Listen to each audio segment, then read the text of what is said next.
যিটো স্পীকাৰৰ সন্মুখতেই কমিটমেণ্ট দিয়া আমাৰ প্ৰমোদ বড়ো ডাঙৰীয়া আজিও এটা কমিটমেণ্ট দিছিল যে তথ্যবিলাক আমি আপোনালোকক দিম। তো আজি আমি কৈছোঁ যে আপোনালোকে লাষ্ট ছেশ্যনত যিটো আপুনি তথ্য দিব লাগিছিলে গভৰ্ণমেণ্ট অফ ইণ্ডিয়াৰ ইণ্টাৰ মিনিষ্টেৰিয়েল যিটো ডিছকাশ্যন মিটিং পজিবিলিটি ৰিপৰ্ট যিটো BTR চুক্তিৰ দফাবোৰৰ যিটো আমাৰ ডেভেলপমেণ্টৰ যিটো এনেক্সাৰ 2, 3, 4 যিটো লিষ্ট আছিল ইয়াৰ ফিজিবিলিটি ৰিপৰ্ট মিটিঙত চব নেগেটিভ আহিছিল। এইটো পজিটিভ চব হৈ গ'ল বুলি আপুনি যে আমাক কৈছিলে ইয়াৰ তথ্য আমি দিম বুলি কৈছিল, ক'ত আপুনি কিয় দিব পৰা নাই? আজি টেবুলত আমি বিচাৰিলোঁ, আজিও নাপালোঁ।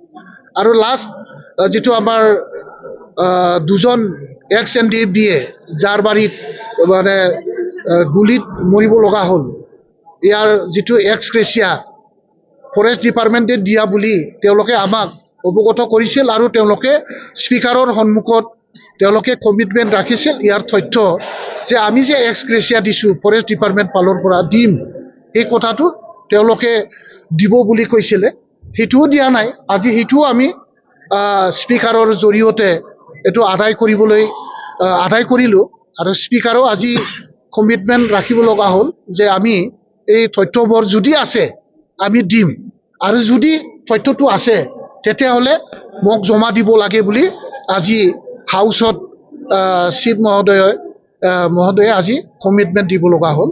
আৰু যিটো হাউচত আমাৰ যিবোৰ কুৱেশ্যন আজি লেণ্ড ৰেভিনিউ ডিপাৰ্টমেণ্টত যেনেকুৱা 2.5 লাখ মানুহক যে লেণ্ড পাট্টা দিয়া হ'ল বুলি আমাৰ MCLA প্ৰেছ মুছাহাৰী ডাঙৰীয়াৰ এটা প্ৰশ্ন আছিল, এই প্ৰশ্নৰ উত্তৰত তেওঁলোকে কিন্তু লিষ্টখন দিব পৰা নাই।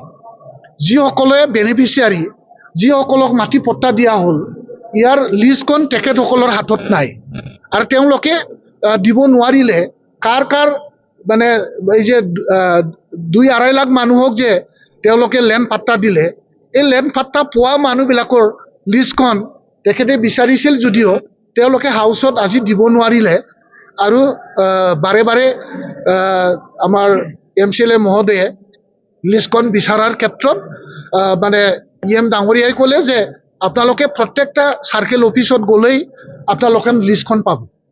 বুজিব পাৰিছোঁ তেওঁলোকৰ যিটো মানে 2.5 লাখ মানে ভূমি পট্টা দিয়াৰ যিটো কাৰ্যসূচী, এইটো নিশ্চয় কিবা এটা খেলি মেলি আছে, যাৰ কাৰণে তেওঁলোকে লিষ্ট বিচাৰিলেও তেওঁলোকে এছেম্বলিৰ ভিতৰত দিব পৰা নাই।